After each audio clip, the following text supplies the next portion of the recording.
இன்னைக்கு வீடியோல உங்களுக்கு பேசிக்கா crochet எப்படி ஸ்டார்ட் பண்றது அப்படினு சொல்லி காட்ட போறேன். அதாவது kiting.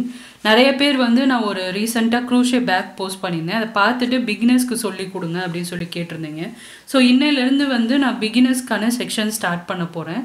சோ இன்னைக்கு வந்து நம்ம பேசிக்கான ஸ்டிச்சஸ் எப்படி வந்து நம்ம ஒரு crochet ஸ்டார்ட் பண்றது, எப்படி வந்து நம்ம வந்து frequent-ஆ அத வந்து ஸ்டிச்சஸ்லாம் ஈஸியா போடுறது அப்படின்ற மாதிரி நான் காட்ட போறேன்.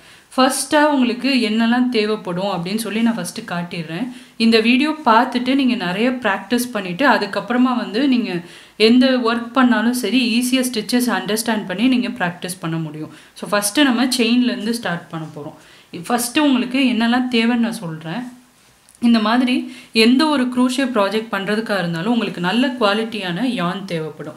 yarn அப்படினா என்னன்னா woolen yarn. அதாவது நம்ம ஸ்வெட்டர்லாம் பின்னுவோம் இல்லையா, அந்த நூல் தான் வந்து yarn ன்னு நம்ம சொல்லுவோம். நான் யூஸ் பண்ற பிராண்ட் வந்து ஜேம்ஸ் சி பிரிட் அப்படிங்கற ஒரு பிராண்ட்ல இருந்து யூஸ் பண்றேன்.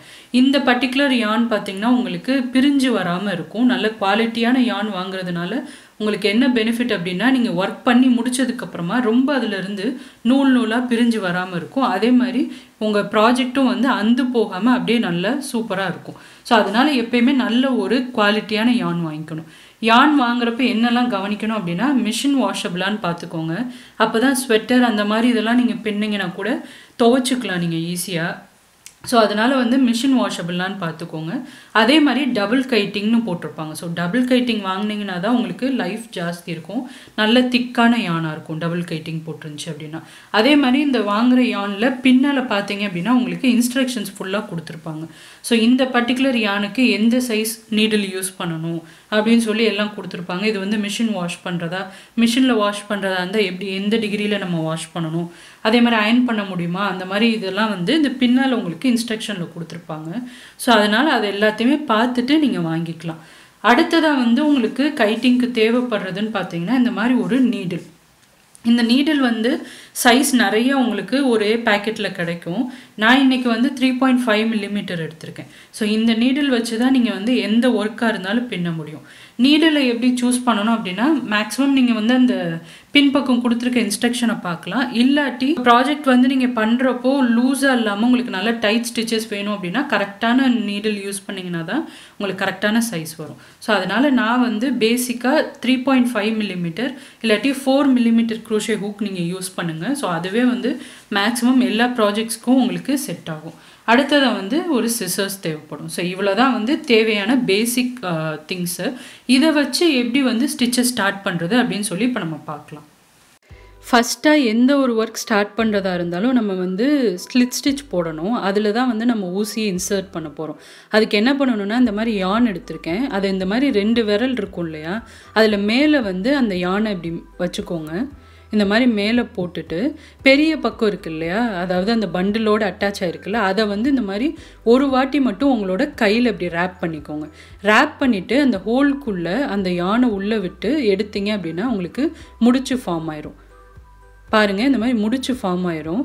சின்ன நூல் இருக்குல்ல, அதை பிடிச்சி இந்த மாதிரி புல் பண்ணீங்க அப்படின்னா உங்களுக்கு அந்த நாட் வந்து டைட் ஆயிடும். ஸோ இந்த கேப்புக்குள்ளே தான் வந்து நம்ம ஊசியை இன்சர்ட் பண்ண போகிறோம். இதில் தான் வந்து நம்ம ஸ்டிச்சஸ் ஃபுல்லாகவே ஸ்டார்ட் பண்ண போகிறோம். இந்த மாதிரி ஊசி இன்சர்ட் பண்ணிவிட்டு பெரிய yarn இருக்குல்ல, அதை புல் பண்ணிங்கன்னா அது நல்லா டைட் ஆகிக்கிறோம். ஸோ இப்போ இந்த மாதிரி தான் வந்து நம்ம ஒர்க் வந்து எந்த ஒர்க் ஸ்டார்ட் பண்ணுறதா இருந்தாலும் ஸ்லிட் ஸ்டிச் நீங்கள் போடணும். இதிலேருந்து தான் நீங்கள் ஸ்டிச்சஸ் ஸ்டார்ட் பண்ணணும். அடுத்ததாக நூலை வந்து உங்களோட கையில் உங்களோட வசதிக்கு ஏற்ப நீங்கள் ரோல் பண்ணிக்கலாம். எனக்கு வந்து இந்த மாதிரி சுண்டு விரலில் இது பண்ணிவிட்டு ஆள்காட்டி விரலில் 2 வாட்டி நான் ரோல் பண்ணிப்பேன். நல்லா டைட்டாக இருக்கணும். ஊசியிலேருந்து அந்த நூல் வந்து டைட்டாக இருக்கணும். அப்போ தான் உங்களுக்கு ஸ்டிச்சஸ் போட வரும். அப்புறமா நம்ம நாட் போட்டோம் இல்லையா ஃபர்ஸ்ட், அதை வந்து நீங்கள் உங்களோட கட்டை விரலும் பெரிய விரலும் யூஸ் பண்ணி நல்லா பிடிச்சிக்கோங்க. ஸோ அப்போ தான் வந்து ஸ்டிச்சஸ் போடுறப்ப ஈஸியாக இருக்கும். அதே மாதிரி ஊசியிலையும் உங்களோட கட்டை விரல் வச்சு நீங்கள் தையல் போட்டிங்கன்னா தான் ஈஸியாக இருக்கும். வேறு விரல் யூஸ் பண்ணிங்கன்னா கஷ்டமாக இருக்கும் தையல். ஸோ இந்த மாதிரி நாட் போட்ட இடத்துல நல்லா கிரிப்பாக பிடிச்சிட்டு ஃபஸ்ட்டு வந்து நம்ம செயின் பண்ண போகிறோம். செயின் பண்ணுறதுக்கு இந்த மாதிரி ஊசியோட எண்டில் உங்களுக்கு கொக்கி மாதிரி கொடுத்துருப்பாங்க. அந்த கொக்கி தான் வந்து உங்களுக்கு நூலை வந்து புல் பண்ணி எடுத்துகிட்டு வரப்போகுது. ஸோ அந்த கொக்கியை வந்து உங்களுக்கு ஆப்போசிட் டைரக்ஷனில் திருப்பிக்கோங்க.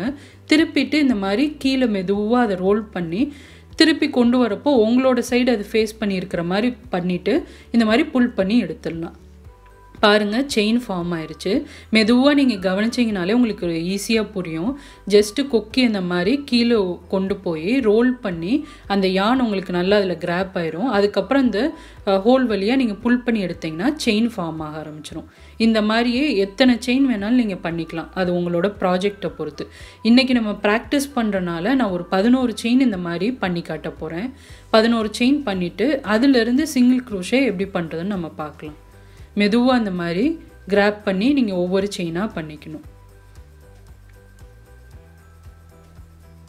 ஒரு செயின் பண்ணி முடிச்சதுக்கப்புறம் பாருங்கள் இந்த மாதிரி தான் இருக்கும். செயின் வந்து உங்களுக்கு பார்க்குறதுக்கு வி மாதிரி ஃபார்ம் ஆக ஆரம்பிக்கும்.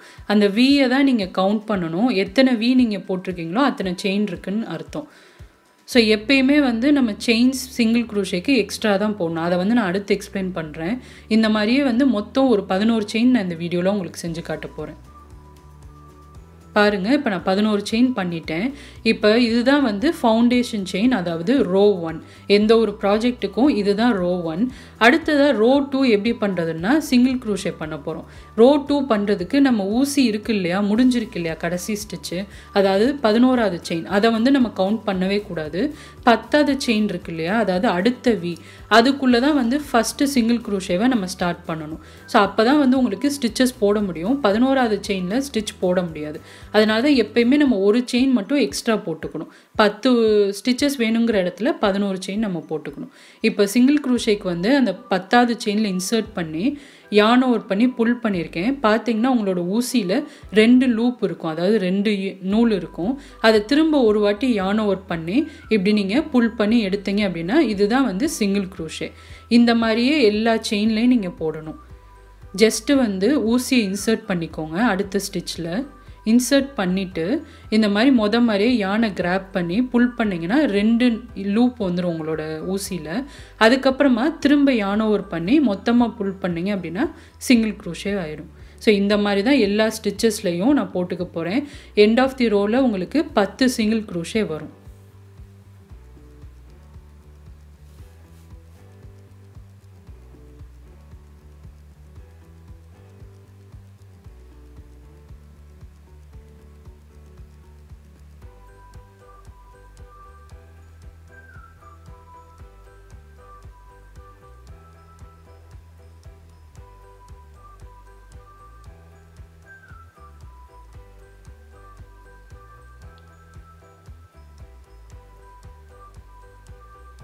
இப்போ பாருங்கள், கடைசி செயினில், அதாவது 10வது ஸ்டிச் நான் போட்டுட்ருக்கேன். கடைசி செயினில் இந்த மாதிரி போட்டுக்கலாம். ஒரு சிங்கிள் க்ரூஷே நம்ம போட்டுட்டு அதுக்கப்புறமா இப்போ இந்த ரோ வந்து கம்ப்ளீட் ஆயிடுச்சு நம்மளுக்கு. இப்போ ஃபஸ்ட்டு, அதாவது செகண்ட் ரோவை நான் கம்ப்ளீட் பண்ணிட்டேன். பாருங்கள், இந்த மாதிரி தான் உங்களுக்கு ஸ்டிச்சஸ் இருக்கும். ஸோ இப்போ அடுத்ததாக 3rd ரோ நம்ம ஸ்டார்ட் பண்ணுறதுக்கு என்ன செய்யணும் அப்படின்னா, 3rd ரோ வந்து நம்ம இன்க்ரீஸ் பண்ணிட்டே தானே போகணும். அதுக்கு வந்து ஃபஸ்ட்டு செயின் 1 பண்ணிக்கோங்க. இந்த மாதிரி கிராப் பண்ணி செயின் 1 பண்ணிவிட்டு நம்ம பண்ணிகிட்ருக்க ஒர்க்கை வந்து இப்படி திருப்பிக்கோங்க. ஸோ இந்த மாதிரி தான் வந்து ஃப்ரண்ட் அண்ட் பேக் மாற்றி பண்ணிங்கன்னா தான் ஸ்டிச்சஸ் வந்து உங்களுக்கு கரெக்டாக பர்ஃபெக்டாக வரும். இப்போ நம்ம செயின் 1 பண்ணோம் இல்லையா, அந்த ஸ்டிச்சில் நம்ம போட முடியாது. ஸோ அடுத்த வி, அதாவது நெக்ஸ்ட்டு வி இருக்கு இல்லையா, அந்த வீக்குள்ளே ஒரு சிங்கிள் க்ரூஷே போட்டுக்கலாம். இப்போ இந்த ரோவை பொறுத்த வரைக்கும் செயின் 1 வந்து உங்களுக்கு சிங்கிள் க்ரூஷேவாக கவுண்ட் ஆகும். ஸோ இந்த மாதிரி மெதுவாக நீங்கள் சிங்கிள் க்ரூஷே போட்டுக்கலாம். இப்போ அடுத்த செயின்லேயும் வந்து நான் சிங்கிள் க்ரூஷே போட்டுட்ருக்கேன். ஸோ இந்த ரோலையும் வந்து உங்களுக்கு 10 சிங்கிள் க்ரூஷே வரும். ஸோ இது வந்து இனிமேல் ஃபுல்லாக உங்களுக்கு ரோ முடிக்கிற வரைக்கும் 10 சிங்கிள் க்ரூஷே வரும். இந்த ரோவில் பார்த்தீங்கன்னா தெரியும், நம்ம இன்சர்ட் பண்ணுறப்போ வி ஸ்டிச் இருக்கு இல்லையா, அந்த 2 லூப்குள்ளேயும் இன்சர்ட் பண்ணி தான் நம்ம சிங்கிள் க்ரூஷே போட்டுட்ருக்கோம்.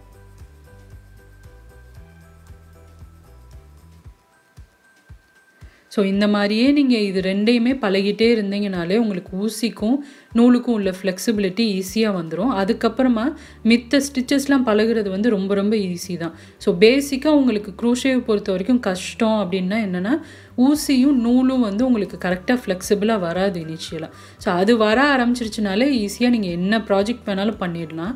ஸோ அதனால் இந்த 2 ஸ்டெப்பையும் நீங்கள் கண்டினியூ பண்ணிகிட்டே இருங்க, நல்லா ப்ராக்டிஸ் ஆகிற வரைக்கும். இப்போ பாருங்கள், 3rd ரோவும் நான் கம்ப்ளீட் பண்ணிவிட்டேன். 3rd ரோ கம்ப்ளீட் பண்ணதுக்கப்புறமாவும் கரெக்டாக நம்ம வந்து செயின் 1 பண்ணிக்கணும். செயின் 1 பண்ணிவிட்டு ஒர்க்கை இந்த மாதிரி திருப்பிக்கலாம். திருப்பிட்டு இந்த ரோலையும் வந்து ஃபுல்லாக ஒவ்வொரு சிங்கிள் க்ரூஷே நான் பண்ண போகிறேன். செயின் 1 பண்ண ஸ்டிச்சில் நம்ம சிங்கிள் க்ரூஷே போட தேவையில்லை. அதுக்கு அடுத்த ஸ்டிச்சில் வந்து ஒரு சிங்கிள் க்ரூஷே பண்ணிக்கலாம்.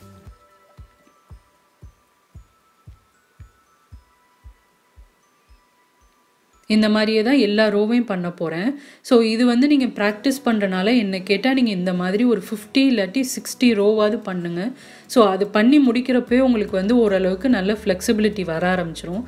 ஸோ இதை மட்டுமே நீங்கள் ப்ராக்டிஸ் பண்ணிகிட்டே இருந்தீங்கனாலே அடுத்த ஸ்டிச்சஸ்லாம் ஈஸியாக பண்ணிடலாம். ஸோ இந்த செக்ஷனில் வந்து நம்ம செயின் எப்படி பண்ணுறது, அதே மாதிரி அதிலிருந்து சிங்கிள் க்ரூஷே எப்படி செய்கிறதுன்னு நம்ம பார்த்துருக்கோம். ஸோ இதுதான் நம்மளோட ஃபஸ்ட்டு பிகினர்ஸ் கிளாஸு. அதுக்கப்புறமா நெக்ஸ்ட்டு செக்ஷனில் வந்து டபுள் க்ரூஷே எப்படி பண்ணுறது, அதுக்கப்புறமா மித்த ஸ்டிச்சஸ்லாம் எப்படி பண்ணுறதுன்னு சொல்லி நெக்ஸ்ட்டு செக்ஷனில் நம்ம பார்க்கலாம். ஸோ இது வந்து கம்ப்ளீட்டாக பிகினர்ஸ்க்காண்டி நான் பண்ணிகிட்ருக்கேன். அதனால் கொஞ்சம் ஸ்லோவாக எலாபரேட்டாக சொல்கிற மாதிரி இருக்கும். இந்த ஸ்டிச்சஸ்லாம் ஏற்கனவே தெரிஞ்சவங்க வந்து இது எல்லாத்தையுமே நீங்கள் ஸ்கிப் பண்ணிக்கலாம். ஸோ இந்த பிகினர்ஸ் கிளாஸஸ் எல்லாமே முடித்ததுக்கப்புறமா உங்களுக்கு நிறைய ப்ராஜெக்ட்ஸ் வந்து நான் போஸ்ட் பண்ண போகிறேன். ஸ்வெட்டர்ஸ், கேப்பு, அதுக்கப்புறமா நிறைய டால்ஸு, நீங்கள் லேடிஸ் யூஸ் பண்ணுற சின்ன சின்ன ஹேண்ட்பேக்ஸ், அதுக்கப்புறமா பவுச்சஸ், அந்த மாதிரி நிறைய ப்ராஜெக்ட்ஸ் உங்களுக்கு நான் அடுத்தடுத்து போஸ்ட் பண்ணுவேன். ஸோ இந்த ஸ்டிச்சஸ்லாம் தெரிஞ்சவங்க வந்து அந்த ப்ராஜெக்டில் ஜாயின் பண்ணலாம். ஸ்டிச்சஸ் தெரியாத பிகினர்ஸ்க்கு வந்து இது கொஞ்சம் ஈஸியாக இருக்கும்னு நினைக்கிறேன் ஃபாலோ பண்ணுறதுக்கு. ஸோ இது மாதிரியே நீங்கள் ப்ராக்டிஸ் பண்ணிகிட்டே இருங்க. சீக்கிரமாக உங்களுக்கு நல்லா ஃபாஸ்ட்டான ஸ்டிச் வர ஆரம்பிச்சிடும். ஸோ நெக்ஸ்ட்டு கிளாஸில் வந்து நம்ம டபுள் க்ரூஷே எப்படி செய்கிறது, அதே மாதிரி மித்த ஸ்டிச்சஸ்லாம் எப்படின்றத பார்க்கலாம். அது வரைக்கும் இந்த ஸ்டிச்சஸ் எல்லாத்தையுமே ப்ராக்டிஸ் பண்ணிகிட்டே இருங்க. அது வரைக்கும் பாய் ஃப்ரம் சுஜி.